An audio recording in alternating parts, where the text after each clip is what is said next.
안녕하세요. 저는 서울 은평구에 사는 60대 여성입니다. 겉으로 보기엔 한없이 평범해 보이지만 대한민국에서 둘째가라면 서러울 만큼 사연 많은 인생을 산 사람이 바로 저랍니다.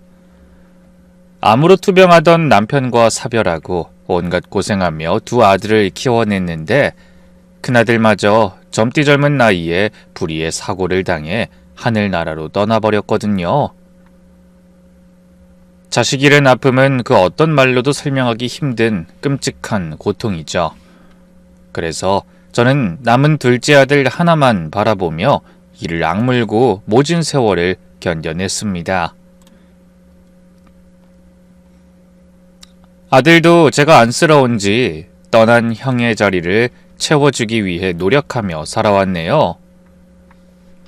하지만 그런 아들의 혼사 앞에서 저는 한 번 더 무너지고 말았습니다. 세상살이 뜻대로 되지 않는다는 건 이미 알고 있었지만 너무 상상하지 못한 일을 당하니 말문이 막히더라고요. 그럼 오늘 이 사연이 저처럼 자식 문제로 고민하고 계실지 모를 많은 분께 공감과 위로를 드렸으면 하는 마음으로 이야기를 시작해 보겠습니다. 저희 집 거실 한쪽 벽에는 커다란 액자 2개가 나란히 걸려 있어요. 하나는 오래전 세상을 떠난 남편과 찍은 가족 사진이고 또 하나는 훈련 중 사고로 떠난 큰아들 경민이의 사진입니다. 매일 아침 그 사진을 바라보고 혼잣말하며 하루를 시작하는 게 얼마 전까지 저의 일상이었습니다. 여보, 경민아, 오늘도 경식이 좀 잘 돌봐줘. 그렇게 인사하고 나면 마음이 조금 놓이는 것 같았어요. 저에게 남은 가족이라고는 둘째 아들 하나뿐이라는 생각에 늘 불안한 마음을 안고 살았거든요. 그래서 그런 아침 인사가 하루를 버티게 하는 힘이 되어주곤 했습니다. 돌이켜보면 저는 참 박복한 여자였어요. 남편이 50도 되기 전에 간암으로 세상을 떠났을 때 큰아들은 고등학생, 둘째 경식이는 중학생이었죠. 한창 뒷바라지 해줘야 할 나이에 두 아들을 혼자 키워야 한다는 막막함에 몇 날 며칠을 울기만 했던 기억이 납니다. 하지만 아이들 앞에서는 강한 엄마가 되어야 했네요. 남편이 남긴 보험금으로 작은 가게를 운영하며 두 아들을 키웠습니다. 다행히 큰아들 경민이는 정말 착하고 성실한 아이였어요. 공부도 잘했고 무엇보다 책임감이 강했죠. 남편이 떠난 후로는 항상 이런 말을 달고 살았답니다. 아버지가 안 계시니까 이제 내가 이 집 가장이야. 그러면서 동생도 잘 챙기고 저에게도 힘이 되어주기 위해 노력했습니다. 반면 둘째 경식이는 형과는 많이 달랐어요. 공부에는 영 관심이 없고 하루 종일 축구공만 차고 다니는 아이였죠. 성적표를 받아올 때마다 한숨이 나왔지만 그래도 성격 하나는 정말 좋았습니다. 늘 웃고 다녀서 친구들이 많았고 집에 오면 제 꽁무니를 쫓아다니며 학교에서 있었던 일을 미주알고주알 떠들어대곤 했네요. 그래서 둘째는 둘째대로 저에게 큰 즐거움을 주었습니다. 하지만 경식이는 공부 잘하는 형을 항상 부러워했어요. 형은 공부 잘하니까 좋겠다. 난 누굴 닮아서 머리가 나쁜 거야? 가끔 둘째가 이런 말을 하면 큰아들 경민이가 동생 머리를 쓰다듬으며 웃곤 했습니다. 야, 너는 운동 잘하잖아. 사람마다 재능이 다른 거지. 그리고 넌 사람들을 행복하게 만드는 재능이 있어. 그런 두 아들을 보면 남편 없는 서러움도 잠시 잊을 수 있었습니다. 비록 완벽하진 않아도 저희 세 사람이 서로 의지하며 잘 살아갈 수 있을 거라 믿었죠. 얼마 후 똑똑한 큰아들이 명문대에 합격했을 때 얼마나 자랑스러웠는지 모릅니다. 동네 사람들도 모두 축하해줬고 과부 혼자 힘으로 아들 참 잘 키웠다며 다들 칭찬이 자자했죠. 입학식 날 저는 늠름한 아들을 보며 먼저 떠난 남편에게 속으로 속삭였습니다. 여보, 우리 경민이가 이렇게 훌륭하게 컸어. 당신이 봤으면 얼마나 좋아했을까? 하지만 하늘은 유독 저에게만 왜 그렇게 잔인했을까요? 학군단에 들어간 아들이 훈련 중 사고를 당했다는 연락을 받았을 때 전 그만 그 자리에 쓰러지고 말았습니다. 뒤늦게 병원에 도착하자 이미 아들은 차가운 주검이 되어 있더군요. 20살이 간 넘어 이제 막 피어나려던 꽃 같은 아이가 그렇게 제 가슴에 대못을 받고 떠났습니다. 저는 장례식을 치르며 하늘에 대고 소리쳤어요. 차라리 나를 데려가지. 어떻게 살라고? 어떻게? 그때 둘째 경식이가 제 손을 꼭 잡았습니다. 갓 고3이 된 경식이는 형의 장례식 내내 한마디도 하지 않았어요. 평소 그렇게 밝던 아이가 돌처럼 굳어 있었죠. 그리고 묵묵히 형의 장례를 끝내고 난 뒤 이렇게 말했습니다. 엄마한텐 이제 나밖에 없네. 내가 아빠랑 형 목까지 열심히 살게. 그러더니 그날 이후로 경식이는 완전히 다른 사람이 되었습니다. 매일 축구만 하던 아이가 갑자기 책상에 앉아있는 시간이 길어졌고 친구들과 어울리며 노는 생활도 뚝 끊었어요. 전 그런 아이가 걱정스러웠죠. 경식아, 너무 무리하지 마. 운동하는 게 좋다던 애가 매일 그렇게 책상 앞에 앉아있으면 답답하지 않니? 하지만 경식인 그저 말없이 웃기만 했고 그렇게 죽어라 공부만 한 끝에 기적처럼 형이 다녔던 명문대 경영학과에 입학했습니다. 1년 만의 변화에 선생님들도 깜짝 놀라시더군요. 저도 아들의 변화가 신기했지만 한편으론 가슴이 아팠습니다. 경식이가 자기 자신이 아닌 형의 그림자를 쫓고 있다는 게 느껴졌으니까요. 몇 년 후 대학을 졸업한 아들은 대기업 해외 영업부에 취업했습니다. 키도 훤칠하고 얼굴도 준수해서 주변 사람들의 칭찬이 자자했죠. 그때부터 여기저기서 맞선 이야기가 쏟아지기 시작했어요. 저기 우리 조카가 대학병원 간호사인데 경식이랑 한번 만나보는 거 어떨까? 내 친구 딸이 약사거든? 근데 얼굴도 예쁘고 애가 참해. 경식이 짝으로 아주 딱일 것 같은데 어때? 내가 한번 추진해볼까? 경식이 같은 아들이면 여자들이 줄을 설 텐데 언제 결혼시킬 거야? 안 그래도 외로운 사람이 아들 얼른 장가보내서 손주 보고 다복하게 살아야지. 그런 말을 들을 때마다 저도 기대가 커졌습니다.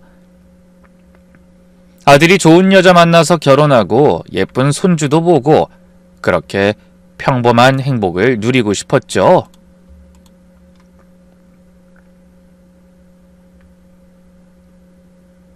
그래서 선짜리 주선이 들어올 때마다 아들한테 사진을 보여주며 권했습니다. 경식아, 이 아가씨 정말 예쁘지 않니? 공무원인데 집안도 좋은 모양이더라. 하지만 경식이는 한 번도 관심을 보이지 않았어요. 엄마, 난 아직 일이 재밌어서 결혼 생각 없어. 아니, 너 벌써 30이 넘었어. 평생 일만 하면서 혼자 살 거야? 엄마랑 있으면 되지 뭐. 난 이대로도 너무 좋아. 엄만 그렇게 날 빨리 남한테 주고 싶어? 그러면서 능청스럽게 넘어가곤 했습니다. 하지만 전 시간이 지날수록 불안해졌어요. 혹시 아들이 제 걱정 때문에 결혼을 안 하는 건 아닐까? 아버지와 형을 갑자기 잃은 충격 때문에 가정을 꾸리는 게 두려운 건 아닐까? 온갖 생각이 다 들었습니다. 그맘때 친구들을 만나면 하나씩 자식의 결혼 소식을 알려왔어요. 또 어떤 친구들은 손주 자랑을 늘어지게 하는데 저만 덩그러니 앉아 꿀먹은 벙어리가 됐죠. 화수가 넌 경식이 언제 결혼시킬 거야? 그러게 잘난 아들 얼른 장가 보내서 며느리 손에 밥도 얻어먹고 손주도 봐야지. 경식이가 눈이 너무 높은 거 아니니? 하긴 그 정도 조건이면 좋다고 달려드는 여자들이 얼마나 많을 거야. 눈이 절로 높아지겠어. 친구들의 말에 저는 그저 애매하게 웃을 수밖에 없었습니다. 그런 날 집에 돌아와 혼자 앉아있으면 문득 남편과 큰아들 생각이 나곤 했어요. 성공한 둘째가 한없이 자랑스럽고 고마우면서도 계속 혼자 늙어갈까봐 걱정되기도 했죠. 여보, 우리 경식이가 왜 결혼을 안 하려고 할까? 경민아, 네 동생 장가 좀 보내봐라. 그러면서 한숨을 쉬었습니다. 다음 해 남편의 제삿날엔 상을 차려놓고 둘째 들으라는 듯이 하소연하기도 했어요. 여보, 경식이가 아직도 혼자야.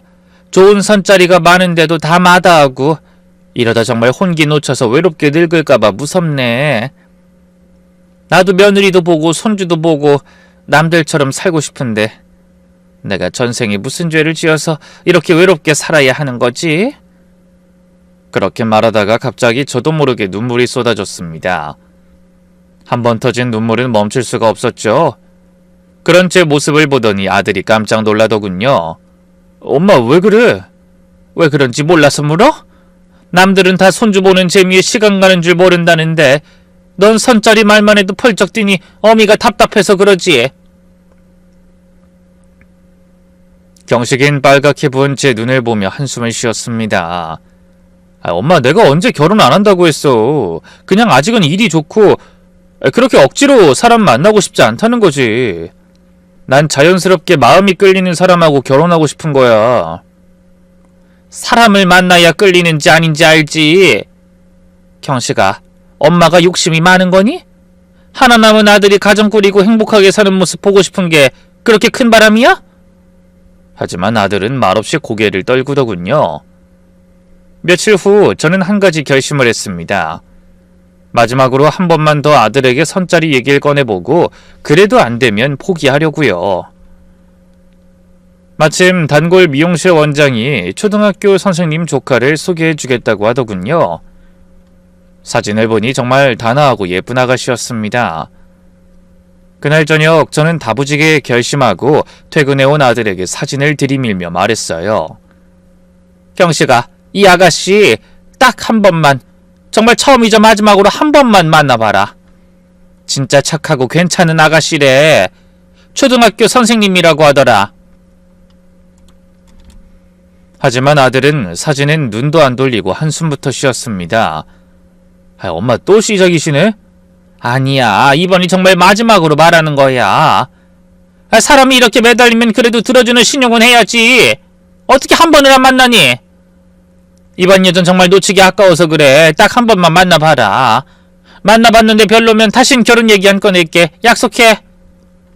하지만 아들은 제가 건네주는 사진은 들여다보지도 않고 욕실로 들어가며 건성으로 대답했어요. 생각해볼게.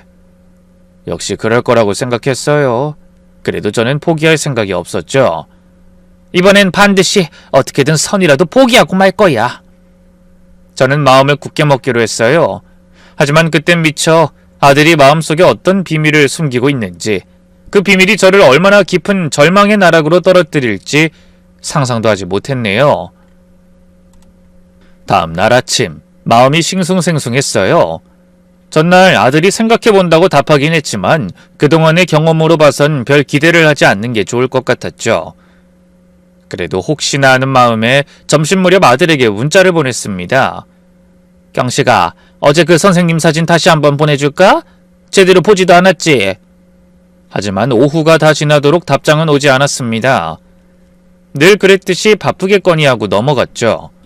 그런데 그날 저녁, 평소보다 일찍 퇴근한 아들이 문을 열고 들어서는데 표정이 뭔가 여느 날과 달라 보이더군요. 결연한 듯 하면서도 조금 긴장한 모습이었죠. 엄마, 할 말 있어. 아들이 갑자기 진지한 표정으로 말하자 가슴이 철렁했습니다. 평소와 다른 분위기에 혹시 회사에서 무슨 일이 있나 싶었죠. 밥상을 차려놓고 마주 앉았는데 아들이 밥 한 숟가락을 뜨더니 조용히 입을 열었습니다. 엄마, 사실 나 결혼하고 싶은 여자 있어. 그 말을 듣는 순간 얼마나 놀랐는지 숟가락을 떨어뜨릴 뻔했네요. 뭐라고? 결혼하고 싶은 사람이 따로 있다고. 실은 이미 날짜도 잡고 식장도 알아보고 있어요. 저는 어안이 벙벙했습니다. 전날까지만 해도 결혼 생각 없어서 선도 보기 싫다던 애가 갑자기 결혼할 사람이 있다니 믿기지가 않았죠. 경식아, 너 지금 시위하는 거지? 엄마가 자꾸 선보라고 하니까 대충 둘러대서 넘어가고 싶은 거야? 제 말에 아들은 눈을 크게 뜨더니 고개를 저었습니다. 아니에요. 정말 좋아하는 사람이 있다고. 그게 정말이야? 그럼 그동안 왜 아무 말도 안 했어? 엄마가 그렇게 결혼하라고 노래를 부르는데. 미안해, 엄마. 결혼은 천천히 생각하고 싶은데 엄마가 바로 결혼 얘기부터 할까봐 미루다 보니 말할 기회를 놓쳐버렸어. 그래도 그렇지. 사귀는 사람이 있으면 진작 말을 했어야지. 엄마한테 말도 없이 나를 잡는다는 게 무슨 말도 안 되는 소리야. 어쩌다 보니 그렇게 됐어. 근데 엄마 소원이 나 결혼하는 거 아니었어? 아무리 그래도 이런 경우는 없다. 난 아직 며느리값 구경도 못했잖아. 상견례는 언제 할 거니? 사돈들 분들하고 미리 인사내야지. 그런 제 말에 아들이 머뭇거리더니 조심스럽게 말했습니다. 엄마, 그게 여자친구 부모님이 해외에 계셔.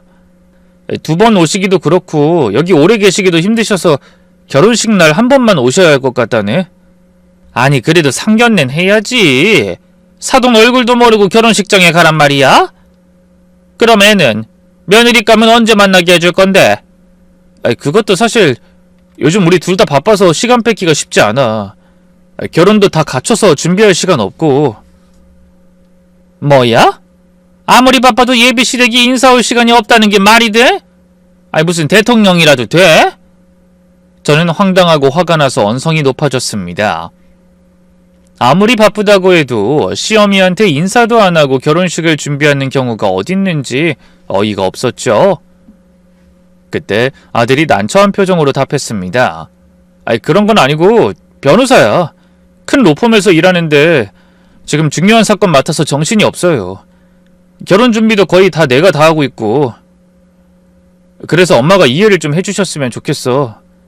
뭐라고? 변호사? 그 말 한마디에 잠깐 말문이 막혔습니다. 생각지도 못한 말이라 깜짝 놀랐죠. 우리 아들이 변호사랑 결혼하다니 믿기지가 않더군요. 그제야 제 친구들이 하던 말이 떠올랐어요. 앞만 봐도 경식이 눈이 엄청 높은 게 틀림없어. 그러니 간호사니 선생님이니 스튜어디스니 다 들이밀어도 콧방귀도 안 끼지. 의사나 변호사 정도는 되어야 관심 가지는 거 아니야? 그땐 그냥 친구가 농담으로 하는 말이라고 생각했는데 정말 제 아들이 눈이 높았다는 걸 깨닫게 됐죠. 속으로 헛웃음이 나오더군요. 이 녀석이 그렇게 까다롭게 여자를 고르는 애였구나. 난 그것도 모르고 괜히 안달복달했잖아. 예비 며느리의 직업을 들은 저는 금세 마음이 움직였습니다. 그래서 저도 모르게 말투도 좀 부드러워지더군요. 변호사면 바쁘긴 하겠구나. 아무리 그래도 밥은 먹고 살 거 아니니? 잠깐 밥만 먹는 것도 안 되는 거니? 아무래도 엄마 만난다고 하면 애가 신경 쓸 것 같거든. 일에 집중해야 할 텐데 결혼 때문에 중요한 재판에 지장 생기게 하고 싶지 않아. 궁금해도 나 믿고 결혼식까지 기다려주시면 안 될까? 아들의 간곡한 말에 마음이 흔들려 자그맣게 중얼거렸습니다. 그래도 이건 말이 안 되는 일인데. 하지만 더 고집을 부리다 혹시나 여자의 심기를 건드려 다된 밥에 콧바뜨릴지도 모른다는 생각이 들더군요. 요즘 애들이 얼마나 똑똑하고 자기 주장이 강한지 다들 아실 겁니다. 만약 바쁘다는 애를 억지로 만나겠다고 우기다가 그쪽에서 마음을 바꿔 결혼이 엎어지기라도 하는 날엔 눈 높은 아들이 언제 다시 짝을 만날지 알 수 없는 일이었죠. 그래서 결국 저는 미련이 뚝뚝 떨어지는 말투로 한숨 쉬며 말했습니다. 그래, 큰 사건 맡았으면 어쩔 수 없지. 그래도 가능하면 결혼 전에 얼굴 한번 봤으면 좋겠으니까 난 언제든 괜찮으니 편할 때 말하라고 해라. 기다리고 있으마. 그렇게 꼬리를 내리고 100번 양보할 수밖에 없었네요. 고마워 엄마. 다음 달 중순이 결혼이고 그냥 형식적으로 작게 예식만 치르고 싶어서 복잡한 건 다 생략했어요. 청첩장 대신 초대하고 싶은 사람들한테 직접 말로 전했고 다른 복잡한 혼수나 예단도 안 하기로 했어. 뭐? 아니 그래도 제가 뭐라고 말하려고 하자 아들이 얼른 말을 잘랐습니다. 엄마, 요즘엔 소박한 결혼이 대세예요. 연예인들은 알식도 안 올리고 기부 같은 걸로 대신하면서 혼인신고만 하고 산다잖아. 엄마도 TV에서 보셨지? 아니 너흰 연예인이 아니잖니. 말이 그렇다고. 나랑 여자친구도 같은 생각이라 우리도 그렇게 하기로 했으니까 엄마도 인정하고 기다려줘요. 저는 고개를 끄덕이면서도 아쉬움이 남아 한마디 덧붙였습니다. 그래도 사진이라도 보여주면 안 되겠니? 신부 얼굴이 어떻게 생겼는지 알아야 하지 않어? 여자친구가 사진 찍는 걸 싫어해서 사진이 없는데. 그냥 결혼식 날 봐. 아마 깜짝 놀라실걸? 정말 예뻐요. 아들의 간곡한 말에 더는 토를 달지 못하게 했더군요. 저는 결국 그렇게 홀린 듯 얼굴도 모르는 여자와 아들의 결혼을 허락하게 됐습니다. 단 하나, 예쁜 변호사라는 말이 조금 위로가 되더군요. 아니 솔직히 변호사가 아니었다면 절대 그런 결혼 허락하지 않았을 겁니다. 그날 밤 잠자리에 누워서도 마음이 편치 않았어요. 하지만 한편으론 이런 생각도 들었죠. 괜찮아. 그동안 경식이가 얼마나 괜찮은 여자들을 마다했는데 분명히 대단한 여자니까 우리 아들이 저렇게 다 양보하고 결혼하는 걸 거야. 괜히 내 욕심 채우려고 하다 일 그르치지 말고 결혼식까지 얌전하게 참고 기다리자.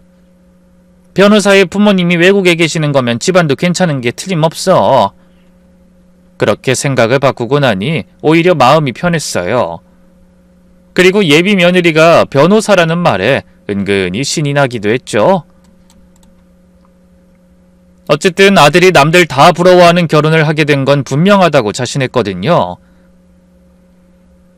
다음 날부터 저는 아들의 결혼을 슬쩍 자랑하고 다녔습니다. 저만 보면 아들의 결혼을 묻는 사람들에게 드디어 할 말이 생겼으니까요.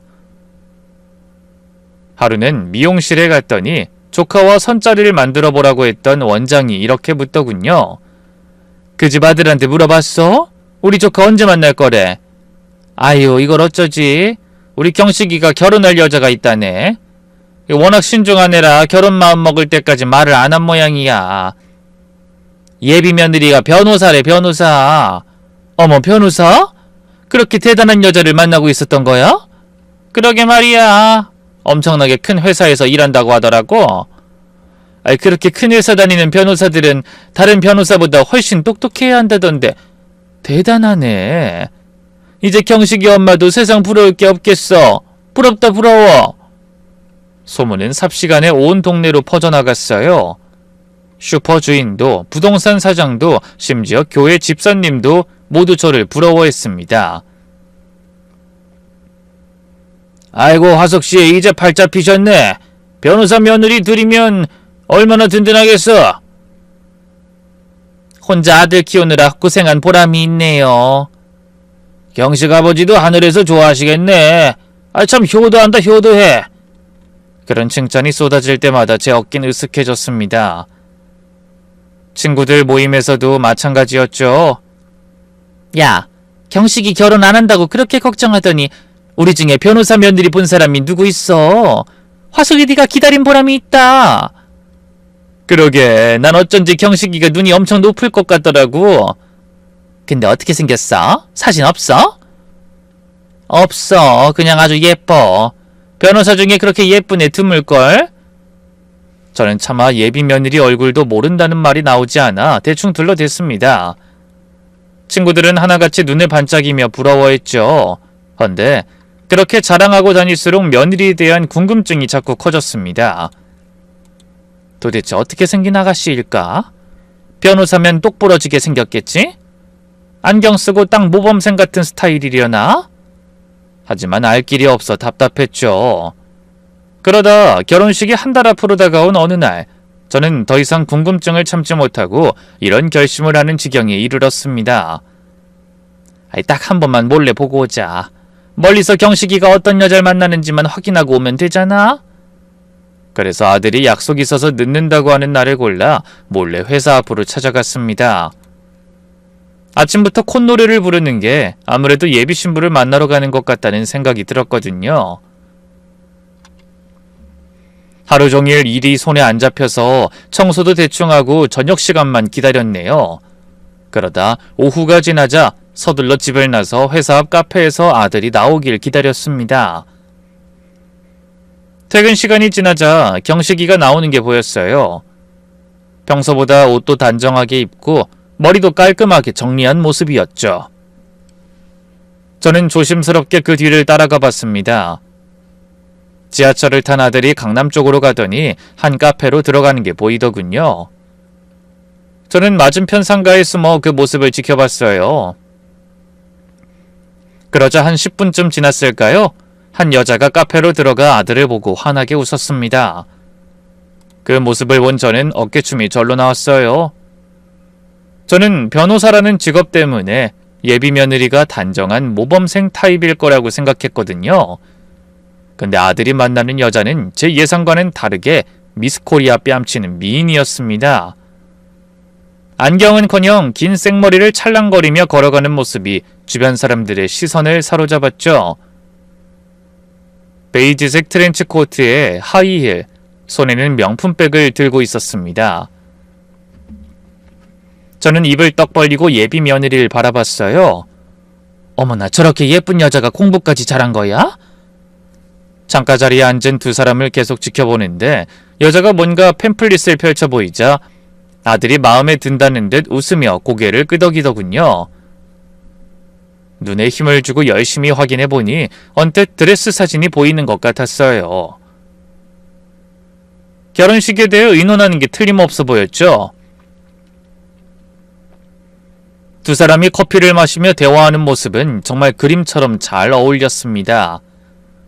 가끔 경식이가 농담을 하는지 여자가 손으로 입을 가리며 웃기도 했죠.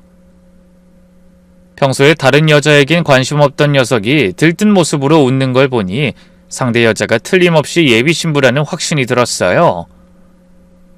됐어. 우리 경식이가 저런 여자를 만나다니 난 이제 죽어도 여한이 없겠어. 그렇게 흐뭇한 마음으로 발길을 돌렸습니다. 집으로 오는 내내 기분이 날아갈 것 같았죠. 아휴, 정말 우리 아들이 그렇게 버티더니 대박을 쳤구나.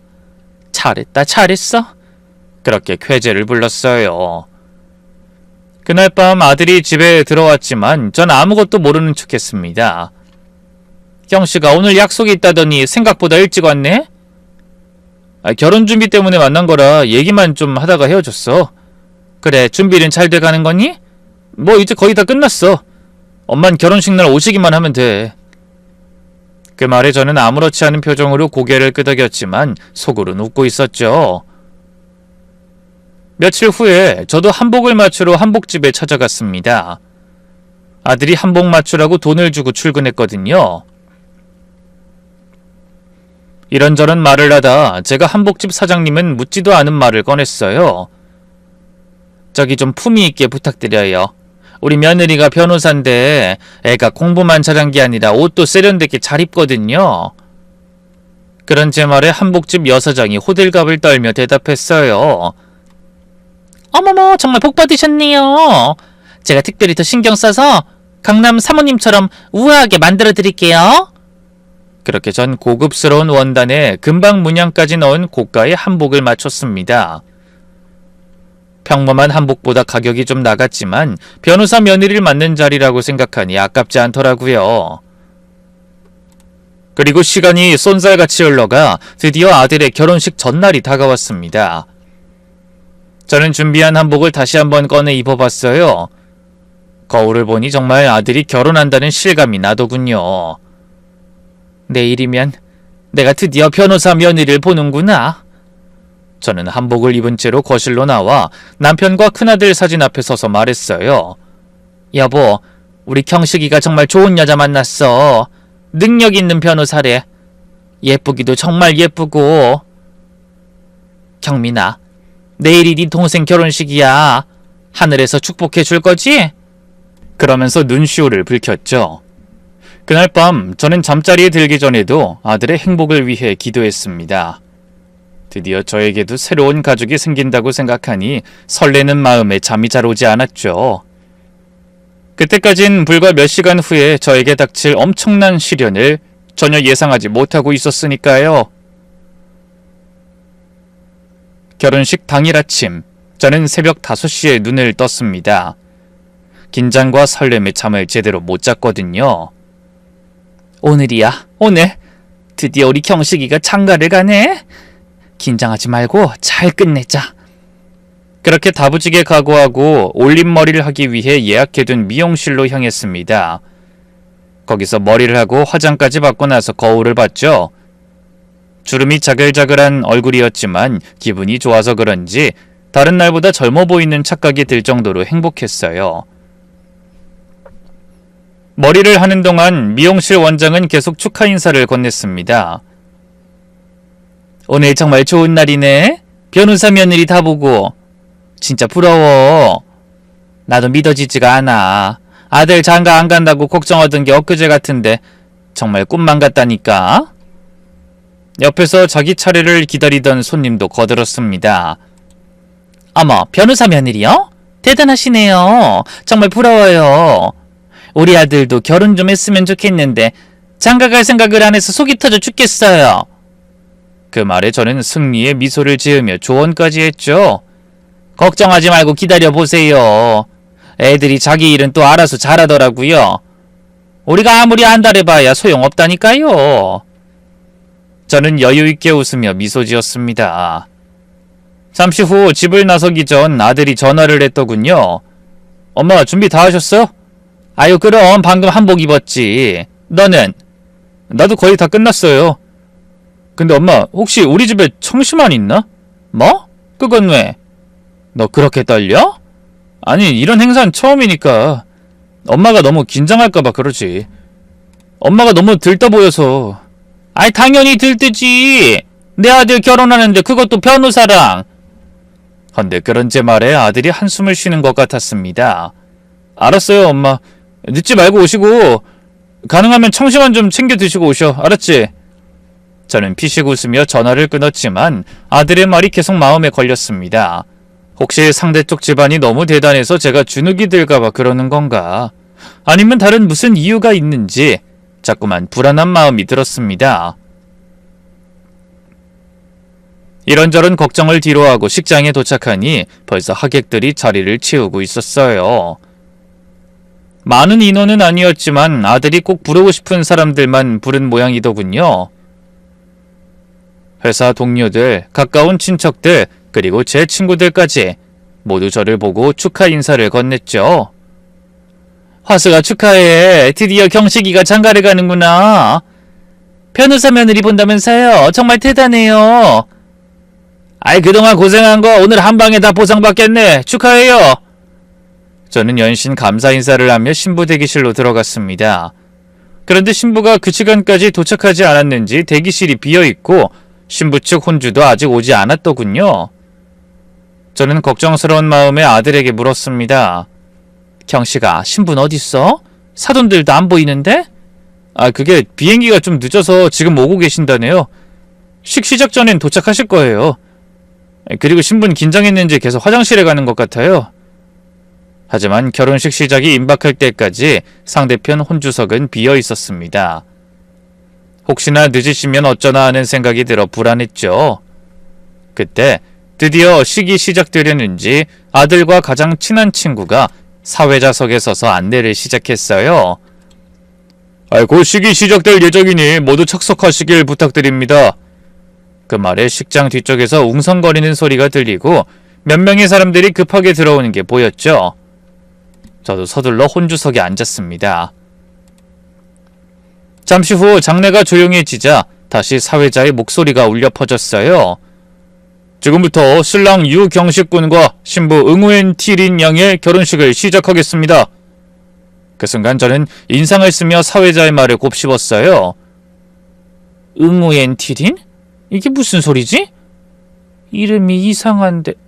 설마... 하지만 깊이 생각할 겨를도 없이 사회자의 말이 이어졌어요. 먼저 신랑 입장이 있겠습니다. 그 말에 경식이가 턱시도를 입고 당당하게 걸어 들어왔습니다. 정말 멋있었죠?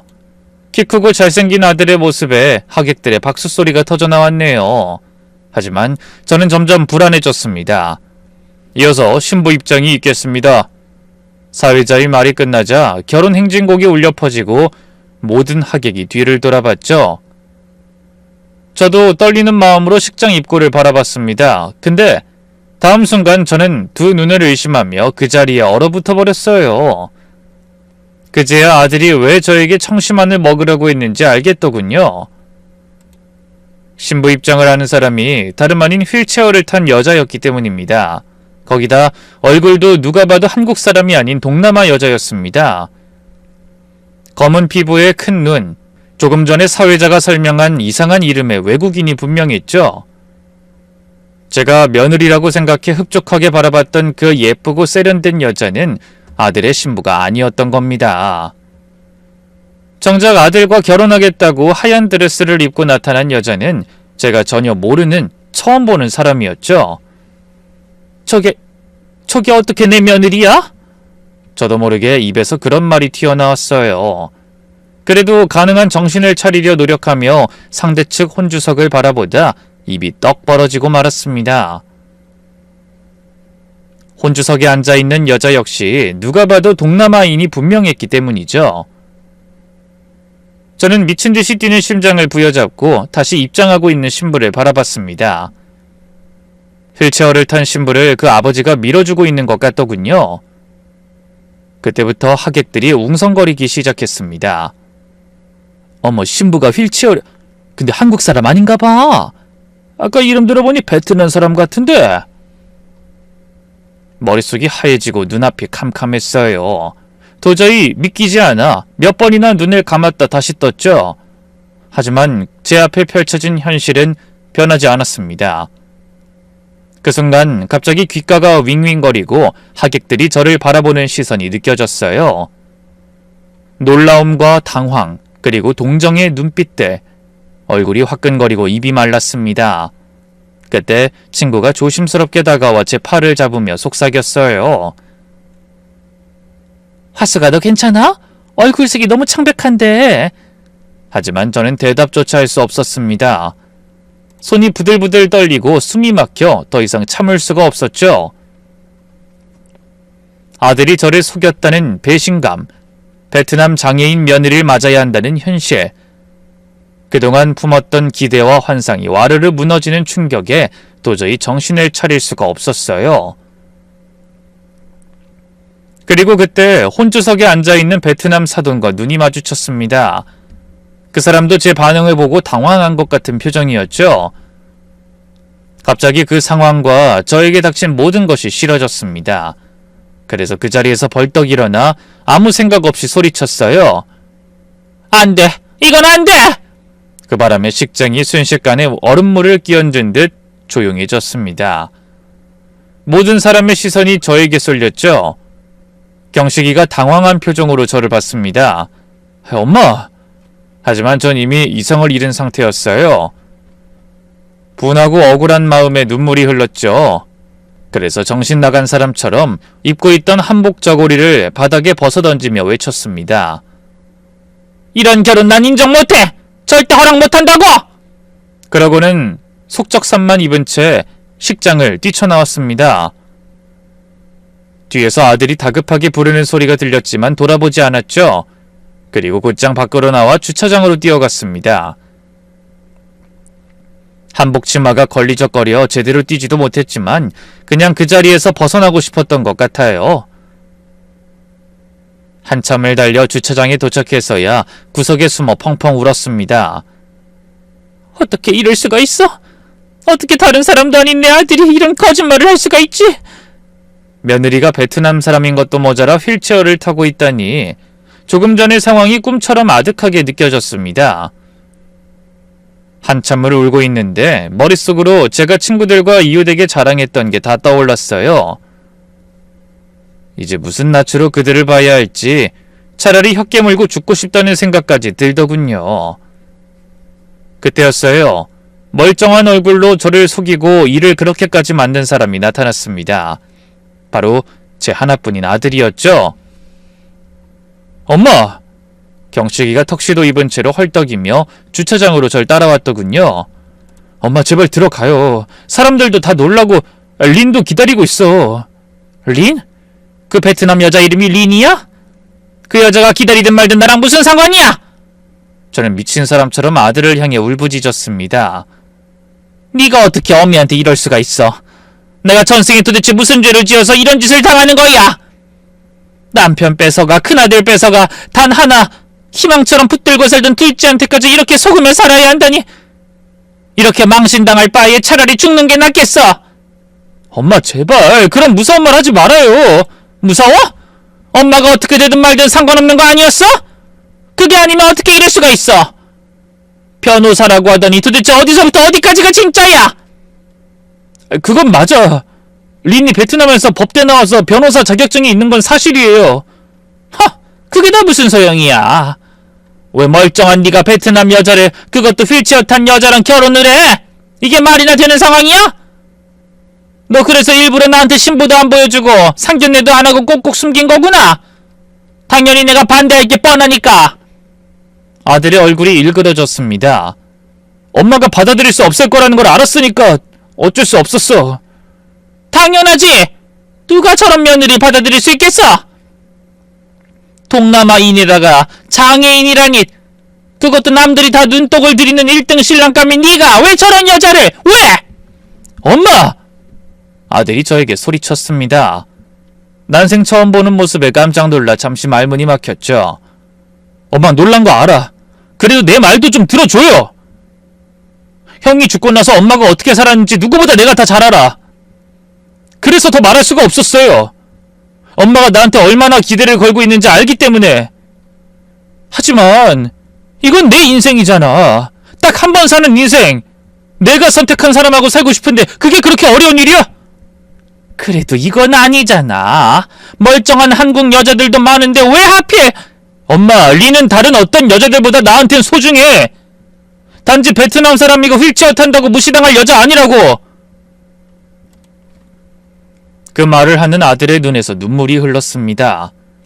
엄마, 린이 지금 식장에서 얼마나 울고 있는지 몰라. 엄마가 뛰쳐나가는 바람에 모든 게 엉망이 됐다고. 제발 돌아가요. 부탁이야. 넌 그 여자 우는 것만 보이고 엄마 이 피눈물은 안 보여? 절대 싫어. 난 저런 며느리 인정 못해. 내 아들이 평생 저런 여자 수발들면서 사는 꼴 어떻게 보란 말이야? 제가 눈물을 펑펑 흘리며 말하자 경식이가 주저앉더니 갑자기 바닥에 무릎을 꿇었습니다.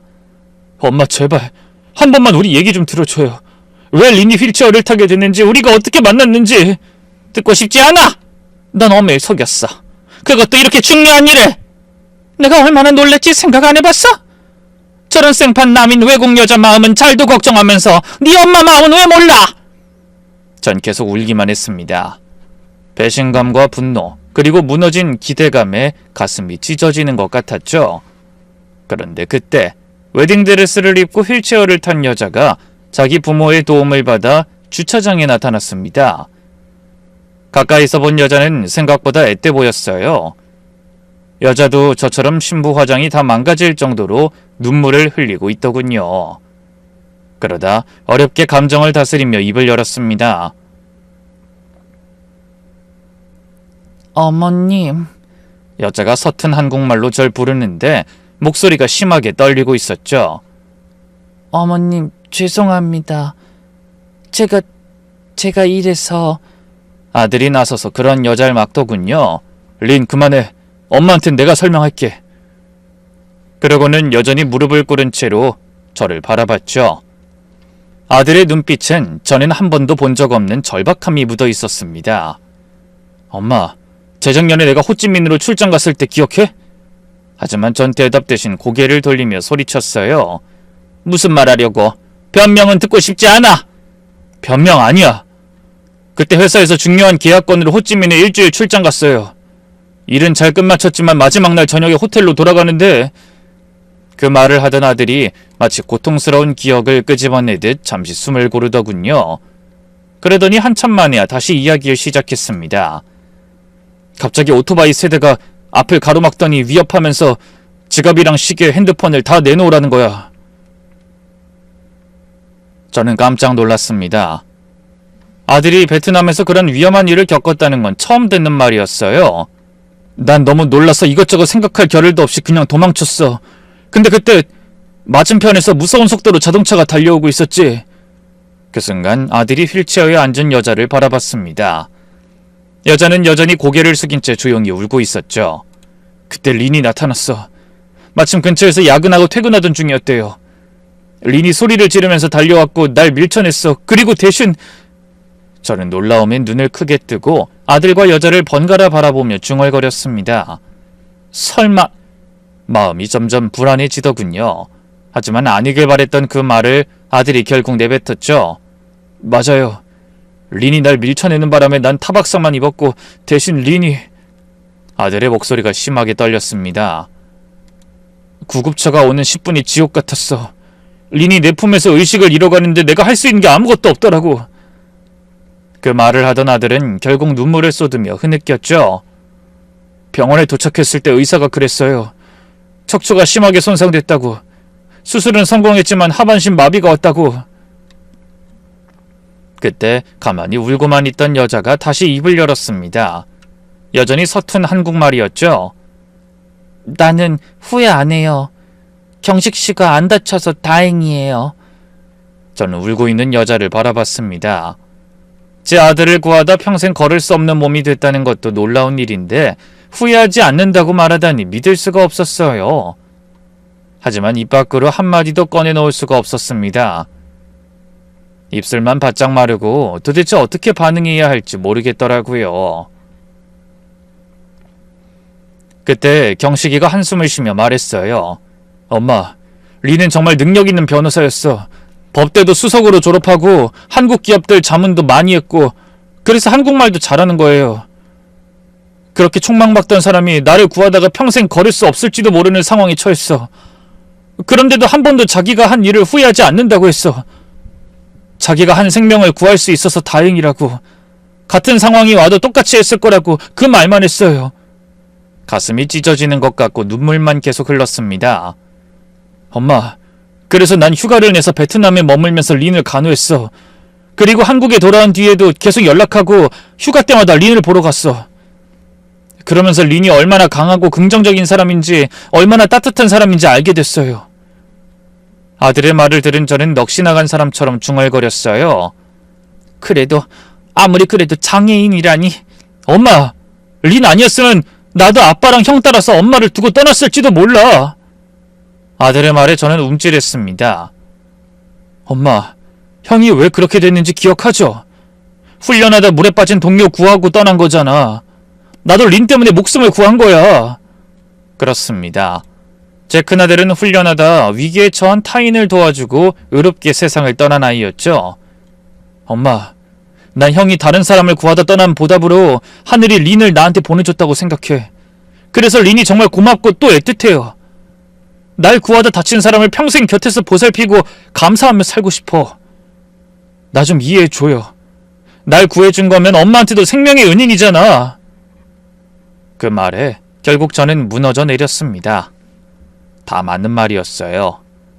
자기의 안위를 생각하지 않고 맨몸을 던져 아들을 구한 여자가 아니었다면 전 둘째 아들마저 잃고 아마 살 수 없었을 거예요.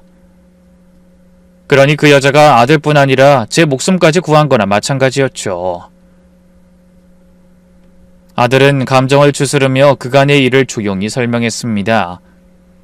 처음에는 동정과 고마움으로 시작된 관계였지만 점점 정의롭고 똑똑한 여자에게 마음이 갔다더군요. 여자 역시 처음엔 아들의 관심이 거북했지만 어느 순간 마음을 열게 됐답니다.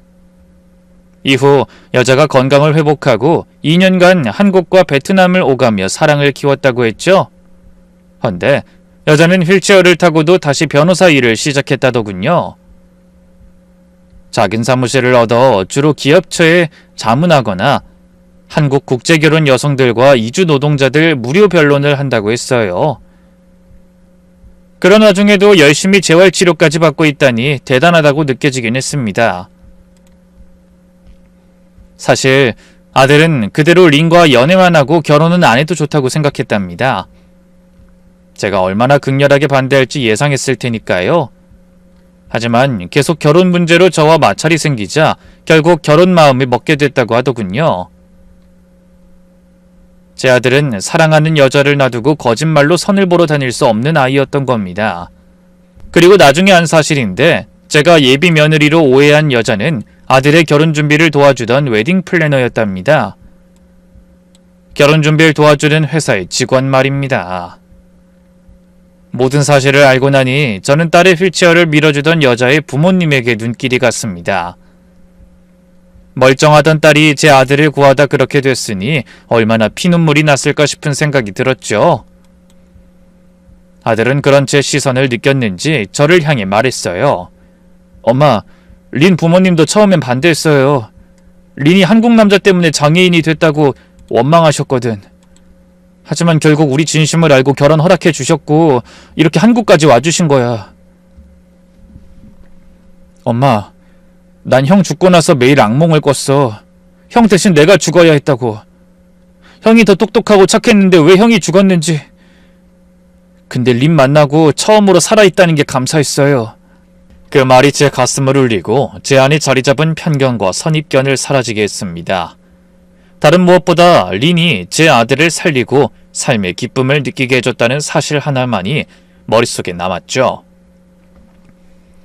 그래서 저는 용기를 내 휠체어를 탄 아이에게 다가가 입을 열었습니다. 고맙다. 네가 내 아들과 날 살렸구나. 그러곤 사돈들에게도 고개 숙여 감사 인사를 전하고 아들의 손을 잡고 식장으로 돌아갔습니다. 너무나 감사하게도 대부분의 하객이 저희를 기다려주고 계셨어요. 아마 많은 사람을 초대하는 대신 정말 저희를 걱정하는 가까운 사람들만 초대한 덕이 아니었나 싶더군요. 저는 떨리는 손으로 한복 저고리를 주워들고 화장실로 가 옷매무새를 가다듬은 뒤 다시 혼주석에 앉았습니다. 그 모습을 본 사회자가 눈치 빠르게 말했죠. 자, 이제 식을 다시 진행할까요? 네, 계속해주세요. 제 말에 어리둥절한 얼굴로 저희를 기다리던 하객들도 다시 자세를 고치 앉고 식이 시작됐습니다. 잠시 후 우여곡절 끝에 예식이 마무리된 후 저는 맞은편에 있는 혼주석에 다가가 다시 한번 깊숙이 고개 숙이며 인사했어요. 감사합니다. 따님을 훌륭하게 키워주셔서 제 아들이 살 수 있었습니다. 제가 눈물을 흘리며 말하자 마치 알아들었다는 듯이 안사돈도 빙긋이 미소 지으며 손을 잡아주더군요. 비록 말은 통하지 않아도 마음은 통한 것 같았어요. 자식 둔 부모의 마음은 나라와 인종을 막론하고 다 같은 법이니까요. 그리고 돌아서서 이젠 제 며느리가 된 아이에게 눈을 맞추기 위해 무릎을 꿇고 앉아 말했습니다. 리나. 제가 처음으로 린의 이름을 부르자 아이가 예식 내내 참았던 눈물을 쏟아냈어요. 네, 어머님. 정말 고마워.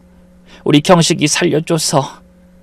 앞으로도 어려운 일 서로 기대가며 잘 헤쳐나가길 바란다, 우리 며느리. 그러곤 저도 눈물을 펑펑 흘렸죠. 곁에서 이 모습을 고스란히 지켜보며 대충 상황을 파악한 하객들도 저희와 함께 눈시울을 붉히며 새로 시작하는 두 아이를 축복해줬습니다.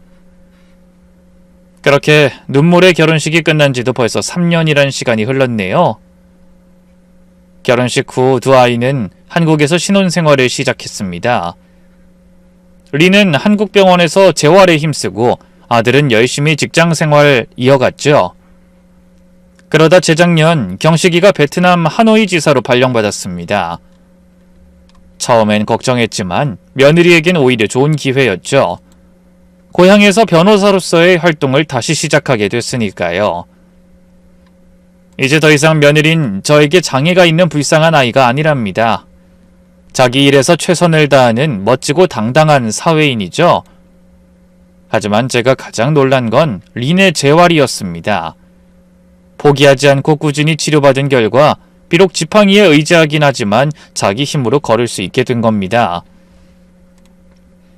완전히 회복된 건 아니지만 휠체어 없이도 일상생활이 가능한 수준이 된 거죠. 의료진들도 놀라워했어요. 정말 의지가 대단한 아이라는 게 실감나더군요.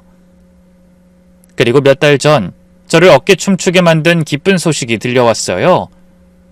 며느리가 건강한 아들을 낳았다는 소식이었죠. 그래서 저는 내일 하노이로 손주를 보러 가게 됐습니다. 사진으로만 봤는데 경식이를 똑 닮았더라고요. 일주일 전부터 챙겨놓은 여행 가방에는 손주 선물이 가득합니다. 한복도 있고 장난감도 있고 제가 직접 든 모자와 목도리도 있죠. 그리고 아이에게 읽어주고 싶은 동화책도 몇 권 샀습니다. 베트남에서 자라지만 한국 문화도 알려주고 싶다는 생각이 들었거든요. 여러분, 수많은 편견과 한계를 극복하고 자신들의 행복을 찾아가는 아들과 며느리를 보며 저도 많이 변했습니다. 이제 더 이상 저의 행복이 아들의 행복이라는 착각 속에 빠져 살지 않고 아들의 인생과 선택을 존중하기로 했거든요. 지금 제 책상 위에는 베트남어 회화책이 펼쳐져 있습니다. 3년 동안 열심히 공부한 덕에 이제 간단한 대화는 가능한 수준이 됐죠. 내일 공항에 도착해 손주를 만나면 저는 거울을 보며 열심히 연습한 그 말을 건넬 생각입니다. 신짜오 또이 라바 꾸어꼰. 안녕, 난 너의 할머니야. 라는 뜻이죠. 손주가 좋아해줬으면 좋겠네요. 그럼 이 아름다운 세상에 첫 발을 내디딘 저희 손주의 행복한 미래를 기도하며 저는 이만 인사드리겠습니다. 모두 건강하고 즐거운 하루 보내세요.